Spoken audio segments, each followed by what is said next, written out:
"Help me, Grandpa. Someone please assist." I called my granddad in despair.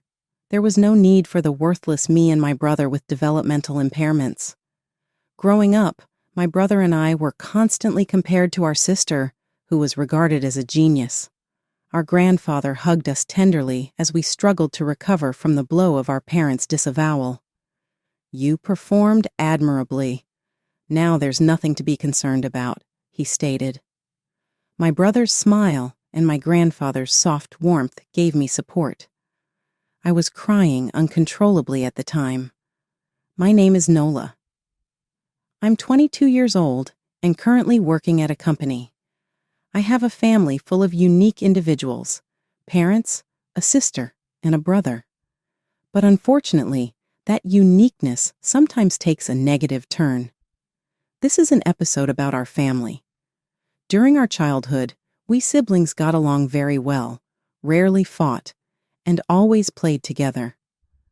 My sister Viola is 2 years older than me, and my brother Howell is 2 years younger. When my sister was in elementary school, she started to be regarded as a genius. Feeling that she was different from other children, our parents had her take an IQ test, where she recorded a surprising IQ of 150. From that day on, our parents' attitudes changed drastically. "Your sister Viola is wonderful. She's sure to become a politician or a top executive in the future," my mother proudly said. My father also responded with a vulgar laugh. "Exactly. At the least, she'll definitely become a millionaire." Our parents, who were once ordinary and showed equal love to all 3 children, began to excessively favor my sister. Meals were tailored to her preferences, and she was the only one taken out. Everything was given to my sister, allowing her a prosperous life. Meanwhile, my brother and I were mostly neglected. Even during holiday trips, we were left at home. "It's natural since your sister will support us in the future. We shouldn't waste money," our parents argued. Leaving 2 young children behind for a trip should have been a problem. Although money was left for us, and we managed to buy meals from a deli, it was only natural to question why children had to go out at night to buy food. As a result, the police were notified, and our parents received a stern warning. It's a wonder we weren't taken into protective custody. But because we weren't particularly thin, locked up, or abused, it might have been considered under observation. Please understand, even if it's not visible, children can receive terrible treatment from their parents. Emotional wounds are invisible. My brother and I were just kids, and in reality, it wasn't easy for us to speak out. It wasn't that we were completely abandoned. Naturally, children want to spend time with their parents, no matter what, but I was still better off. Though I felt dissatisfied with the hand-me-downs from my sister, they were bearable. Overall, it's almost as if we were neglected. To say it was still better indicates how much worse my brother was treated. When he was young, my brother often suddenly screamed and ran around and was thought to be restless. Boys my age sometimes behaved similarly, but my brother was different. His language development was delayed. He often struggled to communicate effectively and frequently became frustrated. He was picky about food, and because only my sister's favorites were served, he often threw his meals on the floor. In elementary school, he would sometimes walk around during class and was unable to eat his lunch. Occasionally, he had troubles with his friends. In other words, my brother had developmental disabilities. However, slow growth didn't mean no growth. He had been growing slowly, but surely. With support from his teachers, his behavior at school gradually improved. Though still challenged in conversation, his ability to communicate was improving. As a 4th grader, I felt relieved by my brother's progress and somehow managed our time alone at home. But our parents did not acknowledge our efforts. Constantly compared to our talented sister, my brother was often berated. Eventually, he heard words like, "You should not have been born." Now I understand that these are words no parent should ever direct at their child. If it were now, I could argue back. But back then, all I felt was sadness and frustration. I could not respond to our parents. For a child in elementary school, parents are an absolute authority. My brother heard harsh words from them and understood the difference in treatment compared to our sister. However, perhaps due to his developmental disability and childlike innocence, he would forget the harsh treatment he received the day before and cheerfully talk to our parents the next day. Such behavior made him very dear to me. Yet our parents looked at him with strange eyes. They treated him coldly, squinting as if disgusted. No matter how my brother tried to engage with them, they continued to ignore him. The favoritism continued exclusively for my sister. On her birthday, our parents would take her out to dine. My brother and I were left at home alone as usual. There was nothing special about our birthdays. Howell and I didn't have a study desk. We studied on cardboard. I remember that cardboard breaking many times. Still, we managed to live because meals were provided, and we had a home. I gently embraced my unknowing brother, telling him repeatedly, "Don't worry, Howell. I love you and will always be with you." The reason for this behavior was unclear. Perhaps we siblings, who were neither loved nor treated equally by our parents, felt a desire to cling to each other. Maybe I was unconsciously aware that Howell's presence was my mental support. As time passed, my once close sister and I eventually stopped talking. Viola had her own room, while Howell and I were always together in a cramped one. We even began to eat in our room so as not to disturb our sister. On the rare occasions we did see each other, the awkwardness prevented any real conversation. As we entered adolescence, the situation grew more serious. It was a warm day in August when I was 12, Howell was 10, and Viola was 14. Out of the blue, our parents announced, "We'll be going to New York soon." I thought it was just a trip, but they continued, "We don't plan to return. We sold the house. The sale proceeds will be used to find a new home in New York." "Are we moving?" I was shocked. "Your sister has been recognized by a certain college professor." He said, "This girl is a genius. She will go to a high school that professor is at." They explained. "Really? Then are we going to a new school too?" I had just started to enjoy middle school life last year. At age 12, the change to a new environment might have been well timed for my sister, but not for me. Thinking about parting with my friends made my face cloud with sadness. "You're not coming," my mother said casually. "Wait, we're moving, right? We're losing the house, right?" "That's right, but you and Howell aren't coming with us," my mother answered. I couldn't keep up with my mother's words, and confusion spread. "So, what are we supposed to do?" My mother just shrugged. "I don't know, but you're old enough to figure it out on your own." "What, Dad? What's happening?"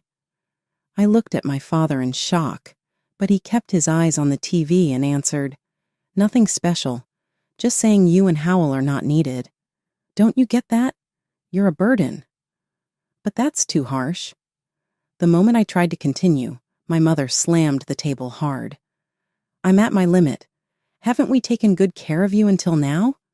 What more do you want from us?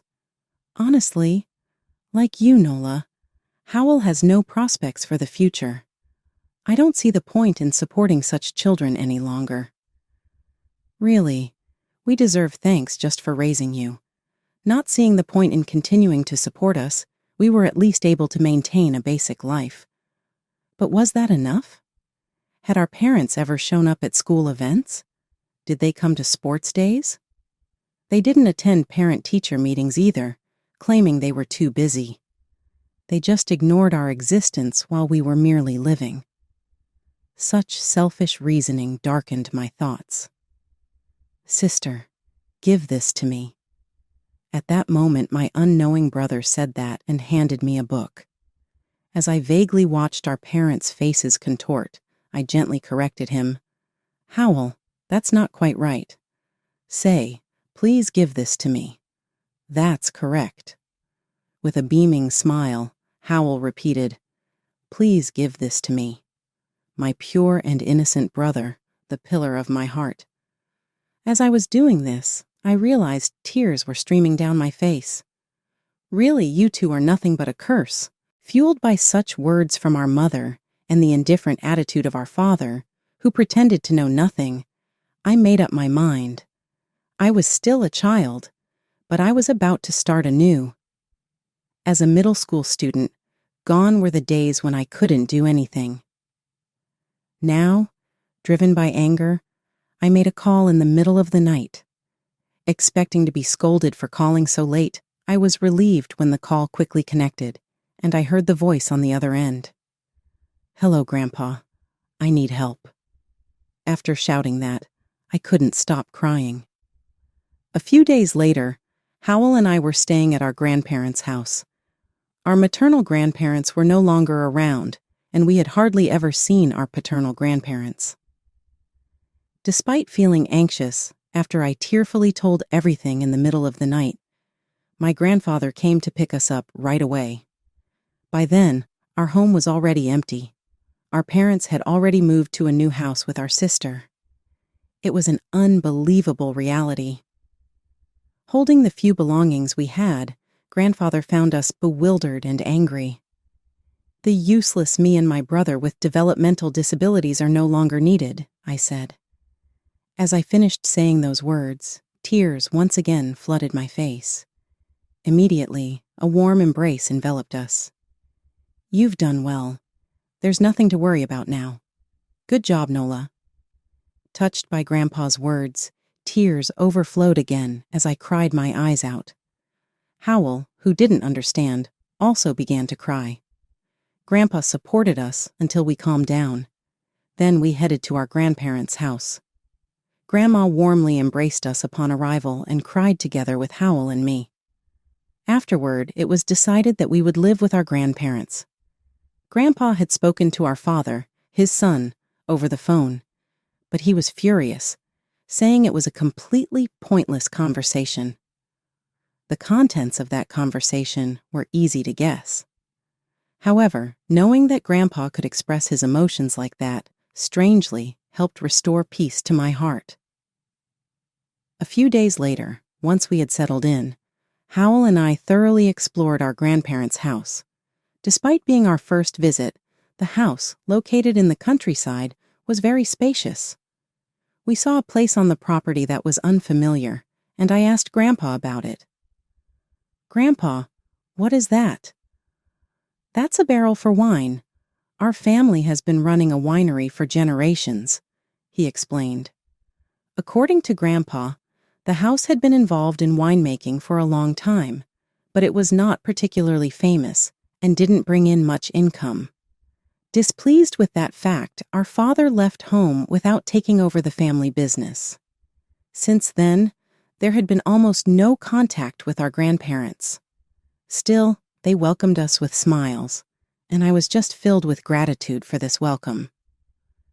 I explained Howell's situation to our grandparents. Initially, they were surprised, but Grandpa began to speak.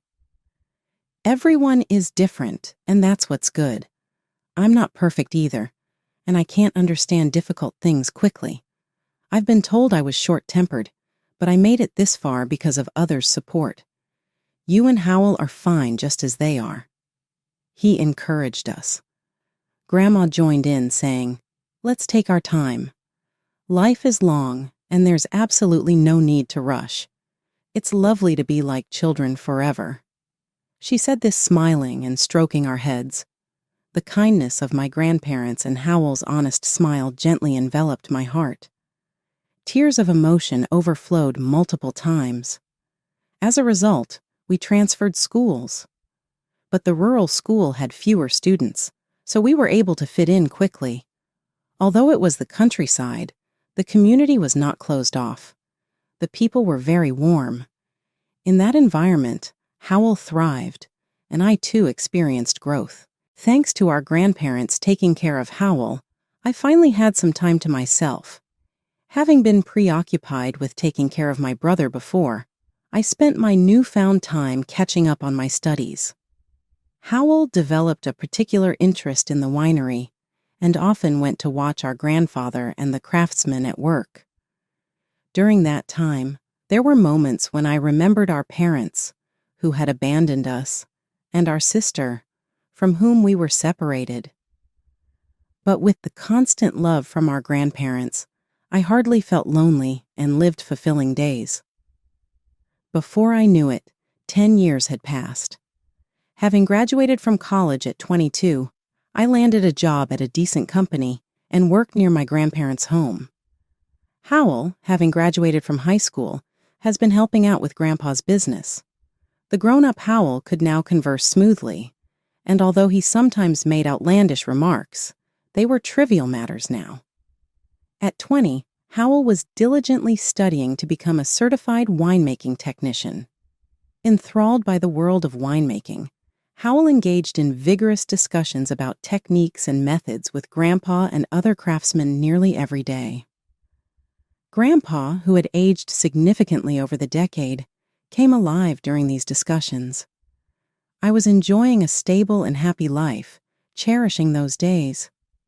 However, a sudden event disrupted our tranquil life. The quiet of the morning was shattered by the cry of Howell. Awakened by that voice, I hurried to the entrance while shaking off the sleepiness. "What do you want now?" I was fully awakened by Grandpa's shouting voice. The sight of who was standing there left me unable to hide my surprise. Could it be Dad? Mom? Yes, it was my parents who had reappeared after 10 years. They had changed so much, they were barely recognizable. But when my mother said in surprise, "Oh, Nola, haven't you grown up a lot?" I was sure it was her. My father had lost so much weight that he was unrecognizable compared to his formerly chubby self.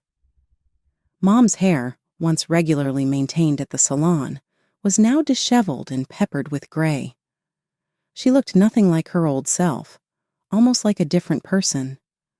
"What happened to you both?" I asked. "It's good to see you, Nola. Can I ask for help from you too?" "Support us," Mom said. "What do you mean?" I was puzzled. Then Dad spoke. "We know everything about your grandfather's winery. It seems to be making a profit lately. Is it true?"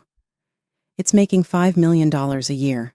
If so, this will be quick. I'll take over. So give us the money." So, that was it. Grand Winery had recently increased its sales due to some innovations. It had finally reached millions in revenue. It was unclear where they had gotten their information, but it seemed my parents were after the money. Moreover, they shamelessly claimed they were the successors. "This is unexpected. You must be joking. Do you think making wine is that easy?" Grandpa scolded sharply before I could speak. "However," Dad continued to plead, "please help us. We're out of money and losing our place. I'm your only son, right? Mom, say something. Without me, how will this long-standing wine business continue?" "You plan to hand it over to strangers?" Grandpa shouted. "Are you really out of money? What happened?" I had many questions, but I was so shocked by the fact that I asked that first. In response, Mom glared at me. Her expression was like that of an angry demon. "Oh, you're worried about that, Nola? Listen a bit about your useless elder sister." "Elder sister? Do you mean Viola?" I asked. "Yes, that girl. She completely changed after moving to the city. She turned down the college professor's recommendation and went to an IT company instead." "What's an IT company? Is it really that good?" It seems Mom was out of touch with the times. She flew abroad for work. We asked her to take us with her, but she completely ignored us. Unbelievable, that's hilarious. What's so funny about that? I couldn't help but laugh, and my mother became furious. I couldn't suppress my laughter. "Look, you left us behind, so my sister abandoned you too. It's truly what you deserve." What are you saying? Don't forget the kindness we showed you. We survived until 12, but can you really say you raised us? Leaving behind a 12-year-old and a 10-year-old, and you still say such things? I was astounded that they could say such things. Viola was supposed to become wealthy and take care of us, but she easily abandoned us. At this age, there's no way we can get a decent job. Hey, Dad, even if you don't take over, please don't abandon us. It's a request from your dear son. Father pleading seemed unaware. He didn't notice that Grandpa's expression was getting increasingly stern. It seemed like he was about to erupt. At that moment, Howell appeared with a relaxed voice. Howell, you've grown up quite a bit." Mom couldn't hide her astonishment, and Dad also marveled. Could this be the same Howell who could barely speak? Listen, both of you, humans are creatures that grow. Howell has overcome his mild disability and can at least converse. Okay, Howell, I'll support you, so ask Dad to support us too. Listen to me. But my words couldn't reach my desperate father. All they cared about was money. However, soon after, Howell simply said, I don't really know you." At that moment, our parents were at a loss for words. Howell continued, "My family is just Grandpa, Grandma, and my sister. I don't have other parents, so I don't know you." While there was still a childlike quality about him, Howell's resolve was firm. Shocked by his emphatic rejection, our parents lost color in their faces. "Strangers aren't allowed in the house.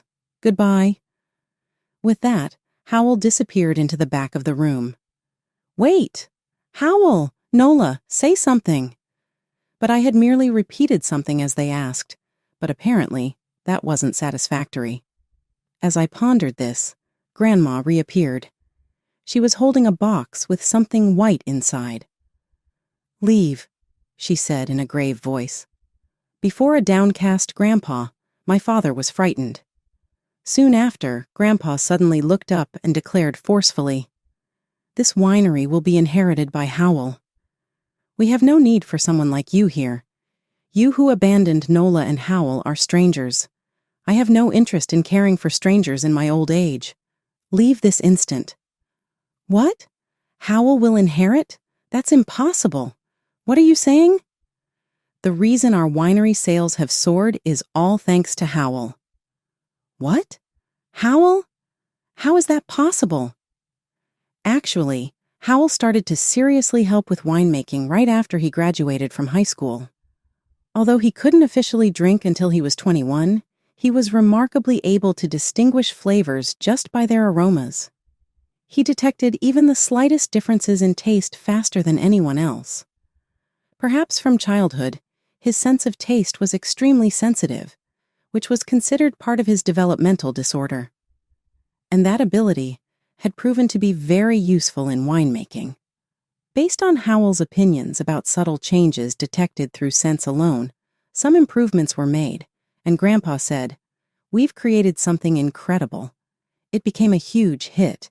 When Howell turned 21 and could officially drink, his unique talents shone even brighter. Grandpa's winemaking business quickly reached an annual revenue of $5 million. Next year, it might even reach $10 million. That's why you can leave us out of it. We are Howell's real parents. "What are you saying? After abandoning him?" Grandpa shouted in anger. Mom also stepped forward to join the battle. "Listen, we're struggling with life and drowning in debt, so help us a little." The moment she made that foolish request, Grandma started to scream. "We have slugs here!" "What is this? Salty salt. Why come now, demons? Parents who abandon their children out." Grandma scattered the salt with an expressionless face. Her expression was cold and terrifying. "Demons like you should shrink and vanish. Stop, please. It got in my eye. It stings." As my parents screamed, Grandma continued to spread salt expressionlessly. This bizarre scene unfolded. "Get out!" Grandpa shouted loudly. Leave now! Grandma also yelled. And this is goodbye forever. As I said this, I waved my hand goodbye towards my parents. That was the final blow. Unable to endure it any longer, my parents staggered away from the scene. Afterward, my parents tried to contact us several times, but Grandpa threatened to call the police if they continued their persistent attempts. Since then, the contact ceased. What happened to my parents after they were chased by debt collectors remains unknown. And that's what happened. Big sister, it was really tough, I explained. I see. I'm sorry to hear that, my sister replied. That day, I was talking on the phone. The person on the other end was my sister Viola, who was working abroad. In fact, I had been in constant contact with her. As children, we were helpless, and our family was torn apart. However, my kind sister remained unchanged. Knowing I was at our grandparents' house, she frequently reached out. Our first reunion in years happened when my sister went to college. At that time, my grandparents and we siblings gathered to devise a plan to rescue my sister from our parents. Had we not intervened, she would undoubtedly have continued to be exploited by them. As a result, my sister was able to safely escape abroad. Ultimately, Howell and I managed to drive our parents out of the house. Finally, the three of us siblings were free from our parents' control. When I come back, we definitely have to meet. Yeah, I'm waiting. The new wine is really special because it's the first one Howell could drink since he became old enough. I'm really looking forward to it. I can't wait for the day when the three of us can drink together. Saying this, I could feel my sister smiling on the other end of the phone, and I found myself smiling too. Next to me, Howell was also smiling happily as I spoke on the phone.